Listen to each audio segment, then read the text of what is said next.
3. Assalamualaikum warahmatullahi wabarakatuh. Kami dari kelas 10 2 ingin mempresentasikan tentang peta konsep protista. Yang pertama ada protozoa.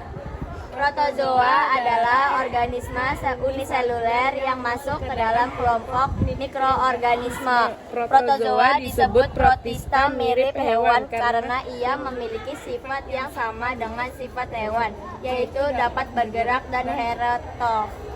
Ciri-ciri protozoa yang pertama adalah organisme uniseluler. Protozoa terdiri dari satu sel saja. Seluruh fungsi kehidupannya seperti nutrisi, respirasi, reproduksi, dan pergerakan terjadi dalam satu sel saja. Yang kedua, bersifat heterotrof. Protozoa merupakan organisme heterotrof yang tidak bisa menghasilkan makanannya tersendiri, sehingga perlu memanfaatkan organisme lain sebagai sumber nutrisi. Yang ketiga, memiliki beberapa alat gerak. Beberapa protozoa memiliki kemampuan bergerak secara aktif untuk mencari makanan atau menghindari bahaya. Alat gerak yang digunakan berupa kaki, bulu getar, dan bulu cambuk. Lalu ciri-ciri protozoa selanjutnya yaitu berbagai bentuk dan ukuran tubuh. Protozoa memiliki keragaman bentuk dan ukuran, beberapa berbentuk bulat sedangkan yang lain berbentuk lonjong atau seperti cerobong. Ukuran protozoa juga bervariasi dari mikropis hingga beberapa mililiter. Lalu ciri-ciri bereproduksi secara aseksual dan seksual. Reproduksi aseksual melibatkan pembelahan sel di mana sel induk. Reproduksi seksual terjadi ketika dua sel protozoa berdekatan dan menukar materi genetik untuk membentuk keturunan yang berbeda.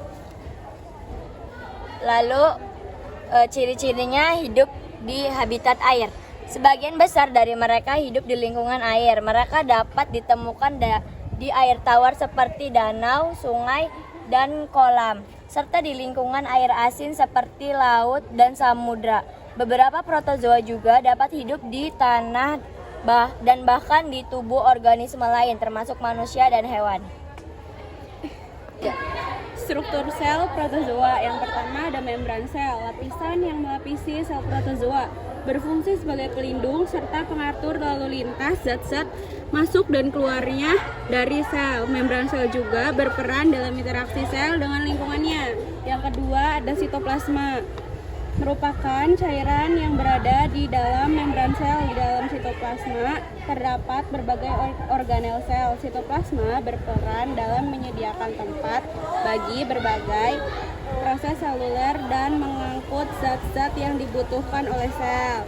Yang ketiga ada vakuola makanan, merupakan struktur di dalam sel protozoa yang berfungsi untuk mencerna makanan yang telah ditangkap. Ketika protozoa menangkap makanan, vakuola makanan membungkusnya dan mengeluarkan enzim pencernaan untuk mencernanya.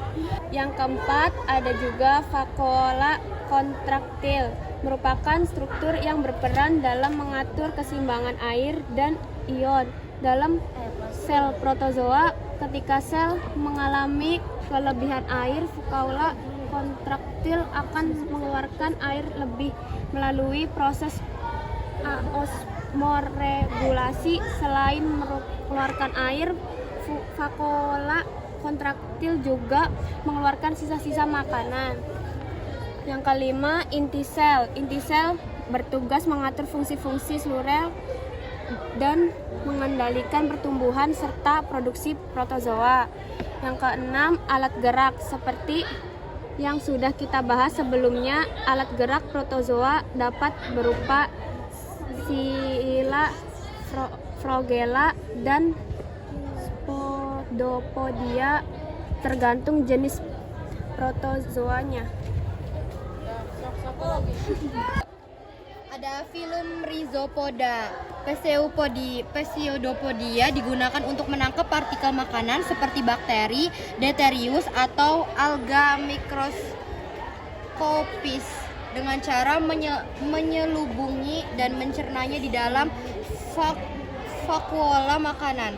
Terus ada Kemudian ada filum Rhizopoda yang di sini ada Foraminifera, Amoeba sp, Entamoeba gingivalis. Terus ada Rhizopoda, alat gerak kaki semu, cara hidup soliter, reproduksi membelah diri, habitat air laut, air tawar, parasit di tubuh hewan. Contoh protozoa, Amoeba sp, Entamoeba gingivalis, Foraminifera. Terus selanjutnya ada filum Gelata.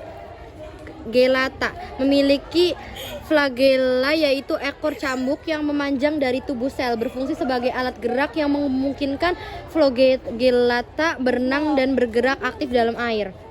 Terus selanjutnya ada filum Flagellata. Sebagian besar hidup di perairan. Mereka tersebar di berbagai ekosistem akuatik dari danau dan sungai hingga laut dan rawa. Sebagian lagi manusia parasit dalam tubuh manusia dan hewan. Terus selanjutnya ada masih filum Flagellata. Ada Homonas vaginalis. Terus ada Typanosoma Chuzi. Terus ada Typanosoma evansi. Terus ada Typanosoma gambiense. Terus ada selanjutnya ada filum Ciliata.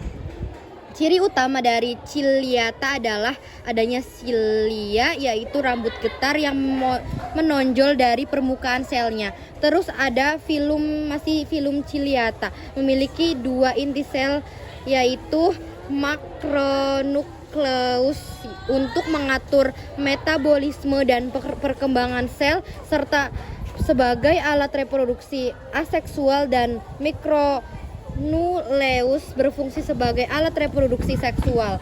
Terus masih filum ciliata. Ciri ciliata memiliki selaput makanan yang disebut sitosoma untuk menangkap makanan dan memasuknya ke dalam sel. Terus masih filum ciliata. Habitat ciliata adalah di perairan, baik air tawar maupun air asin. Terus filum ciliata. Paramecium caudatum. Terus ada Stentorreocelli. Terus Syntoterus ovalis. Terus ada Balantidium coli, terus ada Didinium, terus ada Vorticella. Udah. Sekian presentasi dari kami, kurang lebihnya mohon maaf. Wassalamualaikum warahmatullahi wabarakatuh.